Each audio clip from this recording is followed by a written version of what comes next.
What's going on, everybody? It is Mr. 560 here, 560 Gaming TV. I'm going to start off by saying two things. Two major things. One, this video, none of my videos on my channel are made for children, designed for children, or aimed at children in any way. Second thing is, I want to say is, I have not seen the movie.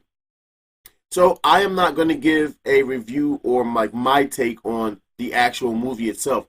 This is merely about the people who are reviewing the movies that are fans. Anyway, Collider Video discusses the impact of the music by John Williams. Another talking point that everybody went over. They all said the same thing. John Williams' music is great. Even to the point where Collider Video says there was scenes in the movies where I was really I was upset, frustrated, pissed off by it, but the music was so great, it was like, you know what? I can't be mad at him. The music is dope. New Rockstars drops deep lightsaber info that may point to the future of Star Wars. When he started talking about the lightsaber thing, I'm thinking like, wow, that's pretty neat. I never thought of it that way. And then I started thinking about how they want to perform the movies going forward. And someone else says something along the lines of, when I'll get to that point, he says something along the lines of, Disney wants the fans to think of this franchise in a whole different light and different direction. So little teeny tiny things like the lightsaber color being changed and why it's the way it is, and what it means to signify could determine the future of what Star Wars is. Little things about the lightsaber itself, showing the type of person that Rey could be in the future, taking away from the tropes of good versus evil, and being more practical matters with the Force. I don't know how they figure they're going to get that to work, but there's no such thing as good not versus evil. It's kind of weird. How it should have ended says that Disney's trilogy is made this way for a reason, and the reason being is because they have to do it this way in order to get people to look at their franchise in a new light going forward. And I can understand that, but honestly, they didn't have to. They could have stuck with what worked for Lucas and then and expanded that and made it so much more better.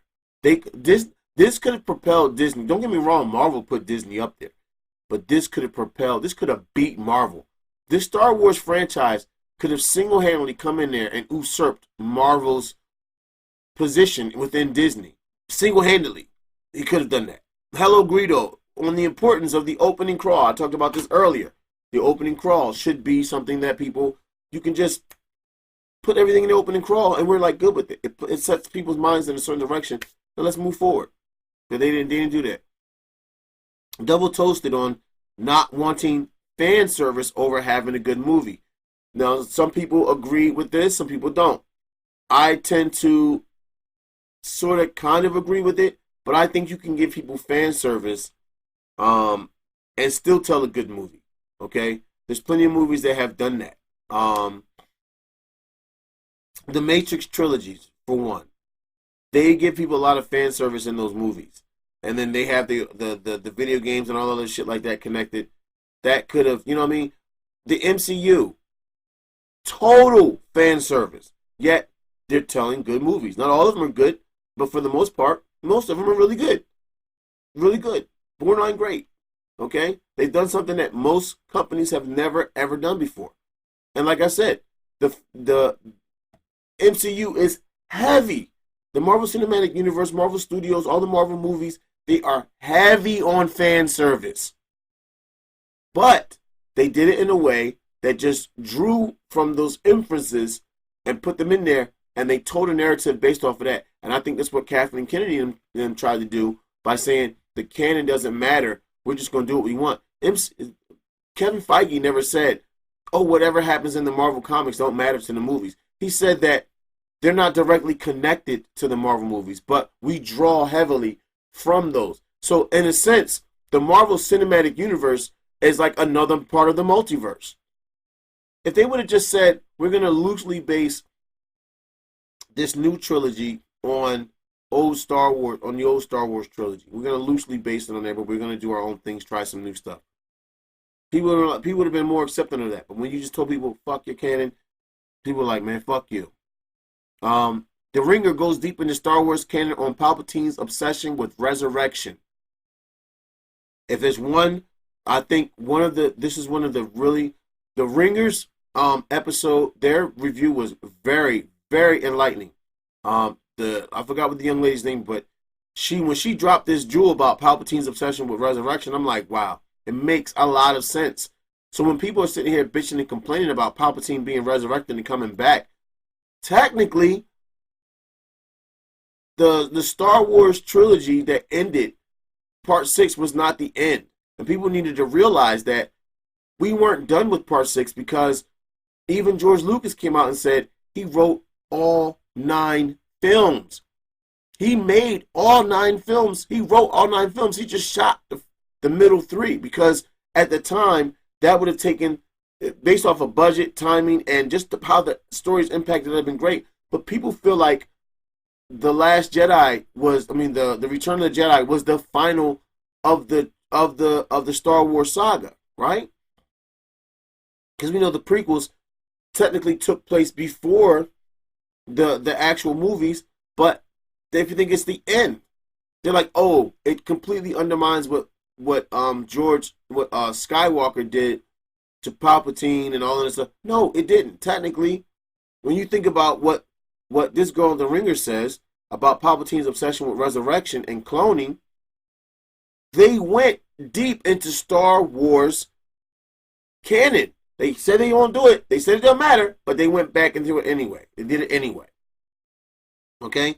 Nerdrotic thinks Disney, Kathleen Kennedy, got no clue on how to do identity politics right. $3 Theater praises fan service and nostalgia as a great service. Again, here I am. I don't mind fan service. And yes, it is a great seller. The MCU is heavy with it. Okay? So yeah, fan service is fine. But when people get to the point where they're like, oh, we just don't want to see this anymore, then don't keep watching movies that you know they're going to make 9, they're going to make 4, 5, 6, 7, 8, and 9 parts to. Especially when they build a whole canon around it. A whole expanding universe and canon around it. Don't come into these movies expecting something completely new. It's not going to happen. Fandom Entertainment reveals that the film's pace leaves no time to take anything in. Another one of the great talking points, where they basically said the movie moves so damn fast. Okay, I don't mind that. There's plenty of movies out there that move fast and move quickly. But if you can't tell a good story within a fast pace, what's the point? Just My Opinion reviews wants the most evil of villains to seize the moment. Now this is a smaller talking point that only I've seen a couple other people actually state, but it does make sense.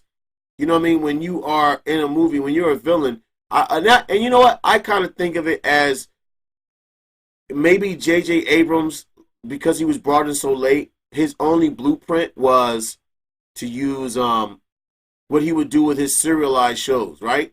Because in serialized TV shows, they don't the main villains don't usually die, and they don't usually set off their evil, nefarious scheme until they've built up something and they've put things in place and in order along the way, and then they have a time frame so that it's an orchestrated, coordinated attack. But some people are like, if you know you can just blow up this planet, why don't you just do it? That's what they did in Rogue One. They blew up a whole friggin' planet just to kill like 1 or 2 people. So why not do that? You feel me? Like that's what these people mean. The evil characters they're not seizing the moment. Esther reviews. You know it's bad when you need comfort foods. You can watch that clip yourself, man. That shit was totally hilarious. But I agree with them. And like when you come out the theater and you're like,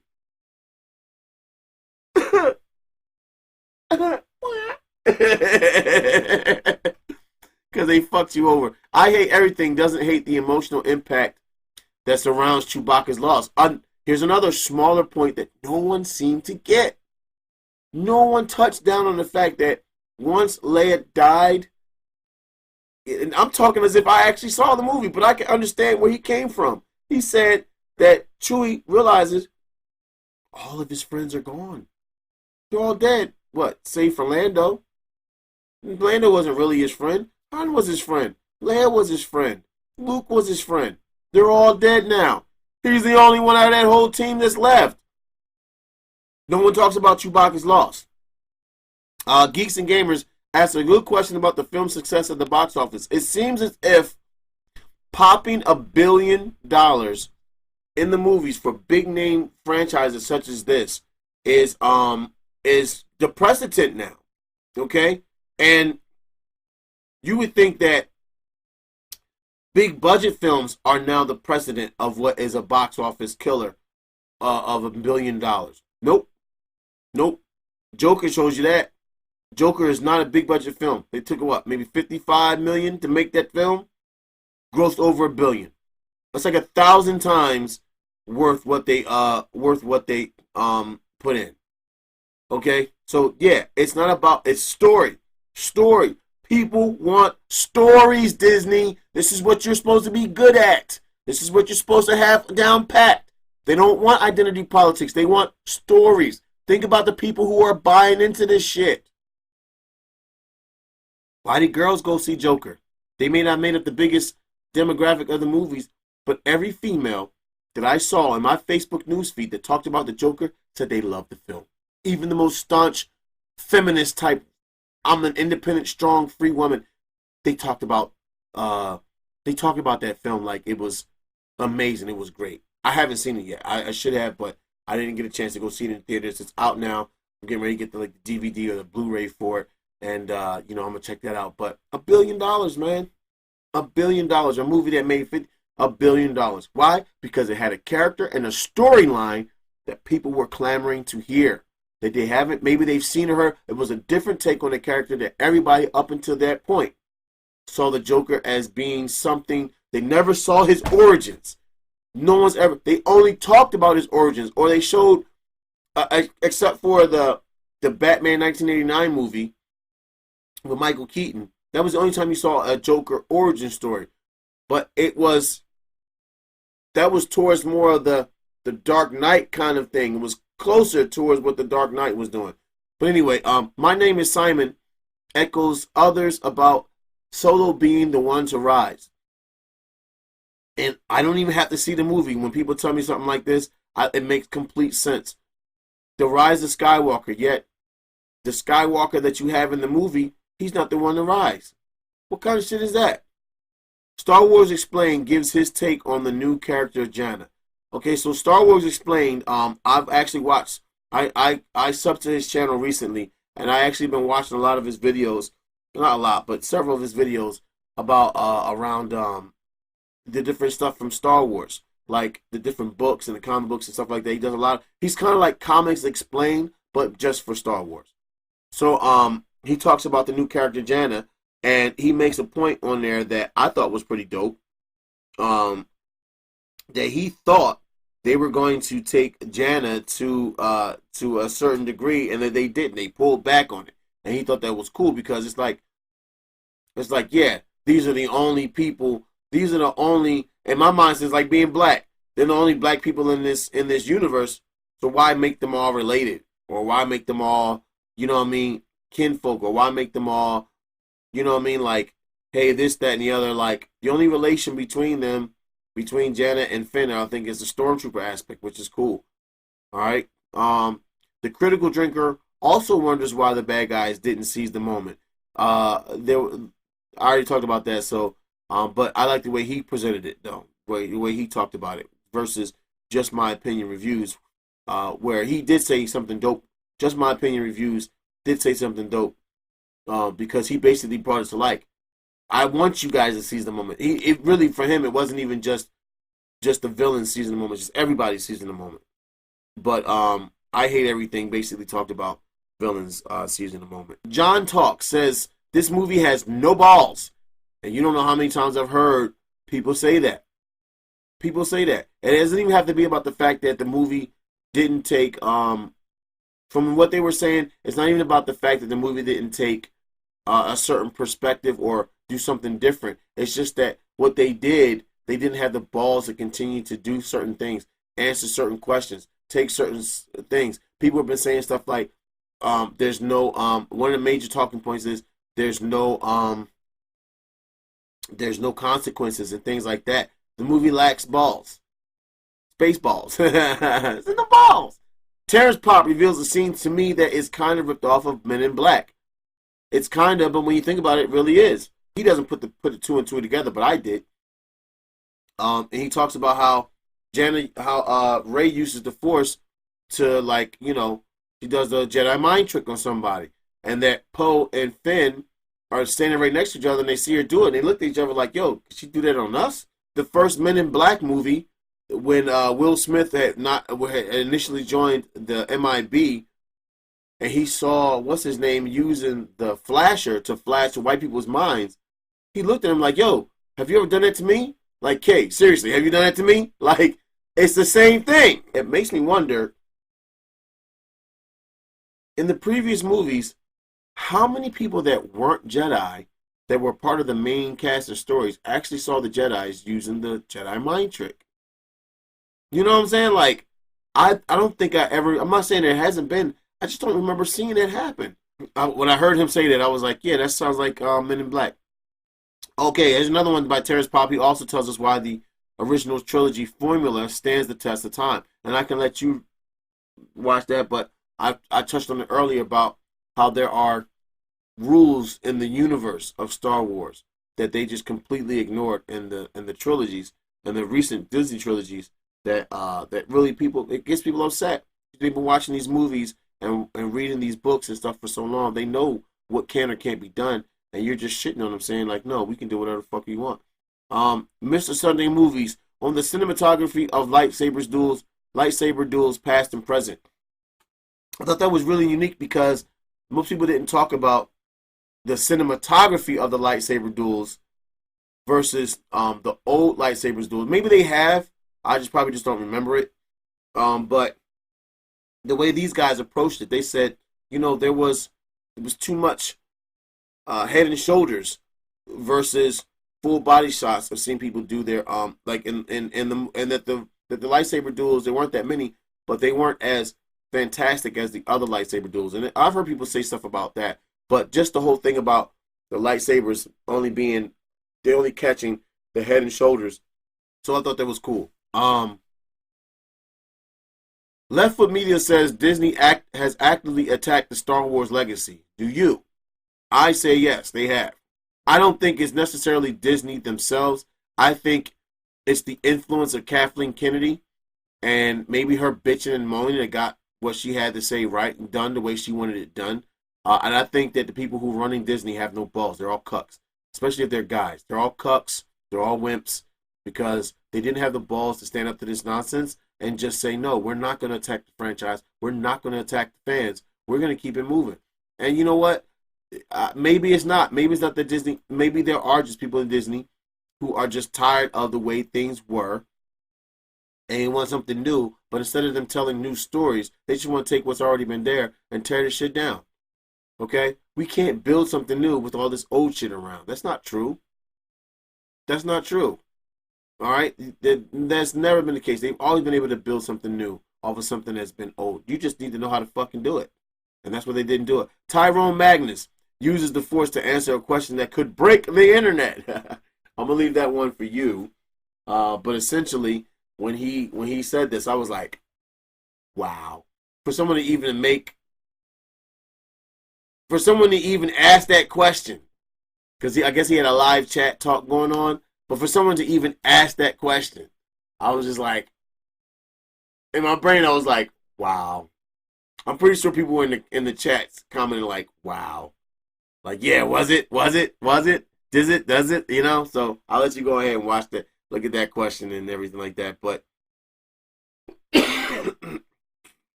I'm going to end this by saying, I don't know what Disney was trying to accomplish or what they thought they were trying to accomplish, but they didn't accomplish it. If Kathleen Kennedy was trying to put herself on a pedestal of such a high redeeming regard and felt like her vision of what she's supposed to see in the future was going to be like based off of her taking what men have done already and making it better because of girls, you know, women, then she sorely missed the mark. She could have taken what was already made and then slowly but surely implemented certain things over time, over the span of like, you know, 6 movies, 8 movies, some TV shows. She could have slow dripped that shit into there, and we would have been accepting it because you're not forcing this all down our throat. And she could have propelled herself. People would have revered her just for taking the Star Wars trilogy and the Star Wars prequels and the whole Star Wars franchise to new heights and levels using Disney's backings, Disney's network, their money machine behind them. She could have taken that to new heights, and she would have been revered for that. Not going to happen. Not going to happen now. You have left a blood-stained taste in the mouths of hungry, rabid Star Wars fans, male and female alike, from here to everywhere else across the world. You've left a sore taste of blood in their mouth, and they are looking for more blood. Okay? You could have just threw them a bone, and we'd have been good. Nope. You drip some blood in their mouth, now and they don't like the blood that they taste. They want your blood now. That's a crazy way of saying it, right? And I, for one, someone else said in one of the reviews, he said, look into the future when, like 20, 30, 40 years into the future, you know what I mean? Like, it's not in the highlights, but he said this. He said 20, 30, 40 years in the future, like, my kids are going to have to look back on this. And can they share this stuff with their kids? Like, I'm able to share what I grew up with them? Probably not. And it sucks. It sucks. It sucks because if you think about the history of cinema, since movies and everything were like introduced, since movie theaters and movies introduced, there haven't been many franchises that have stood the test of time for decades and people have loved it for 40, 50, 60, 80 some years. The only one I can think of right now is probably the James Bond movies. Okay? You could say the Star Trek movies, but the James Bond movies came out before that. All right? But, you know what I mean? The James Bond movies, they have what? 30, 40, 50 movies in that whole thing based off of novels. It's like, come on. They change it up by adding a different Bond, but essentially it's the same character. He just looks different. Okay? And you can take it as you want to take it when it comes to that. And it's just amazing that this could have been the moment. Star Wars, just the franchise by itself, okay? Not having tons of different characters and brands outside of the franchise that are all looped in together, but just Star Wars in general could have been something that people have been passed down to their family for generations. Even if their kids say, oh, I don't like Star Wars, they're like, okay, cool. It's not for everybody, right? But the fact that everybody could have had something that they could have, and it would have given something that fans could have immersed themselves in for decades to come, because it's just a way for them to escape. You take that away from people, they're not going to like you for it. They're not going to like you, they're not going to love you, they're not going to support you. And then when you attack them because of that, because they have the right to feel the way they want to feel, then you attack them because of that, because your shit's not a success like it used to be, because you didn't stick with the formula, or you decided to spit in the face of what people knew and loved when it came to this. Of course, people aren't going to, support it. Okay? Look at what happened with Elizabeth Banks and Charlie's Angels. I'm sorry, Charlie's Angels full throttle when it came out. I saw that. I didn't see it in the theaters, but we watched it on me and my late wife, rest in peace. We watched it on DVD. We rented it on DVD. We liked it so much, we bought the DVD. And we watched it over and over and over again, multiple times. A lot. It wasn't fantastic, but it was a great movie. For the time, it was those 3 characters. It was very inclusive. You had a white girl, a Spanish girl, and an Asian girl. Well, back in the day, it was all white girls, right? And Bosley was a black dude. But Elizabeth Banks, she decided she wants to do her own thing. And people don't support that shit. Why? Why should they? Why should they? Why should they support it? What I'm trying to say is, Disney, get it together, man. And not just Disney, all these other companies and corporations, when they start throwing that, when you realize you have a franchise that people just want to escape to and get away from all of the SJW and politics and identity politics and and gender stuff and feminism, and you throw that in there, you're gonna start seeing people they don't support that shit right now. Okay? Nobody supports activism in that level. They don't. Well, people need to take in consideration the wider appeal, the economic wider appeal of taking these gender identities and stuff and putting them in your films and stuff, because it's ruining them. And there's people coming out with videos that are saying like box offices everywhere are tanking, not just because of one movie, but because of multiple movies are making it so that people don't even want to see that shit. They don't want to see multiple movies along those lines. They don't want to go. They don't care. They don't want to deal with it no more. But I hope you guys enjoyed this video. I'm gonna do my best to cut this down. If you like what you heard, please do not hesitate to subscribe to the channel, turn on the notifications bell so that you can get updated when I release videos. I don't have an actual time frame to release videos. I just do whatever I can. Like, share, subscribe, leave a comment on the video. Tell me what your thoughts are of the movie. If you've seen it already, if you haven't, what you thought about the reviewers. If you've heard anything if you watched the highlight reel, tell me what you heard in that highlight reel that you never even thought about, that never even crossed your mind, because a lot of stuff that came in there, I didn't even cross my mind. Hopefully I'll be able to get back to you guys with a new video soon. I got some other content I've been working on, just trying to get it out in a timely fashion. I hope you guys enjoy everything. Once again, Happy New Year to you if I haven't said that already. And you know what? Going forward, let's hope that Disney corrects its error. We got this J.J. Abrams cut of the movie coming out, possibly. So let's see what happens there, right? Y'all take it easy, man. Peace.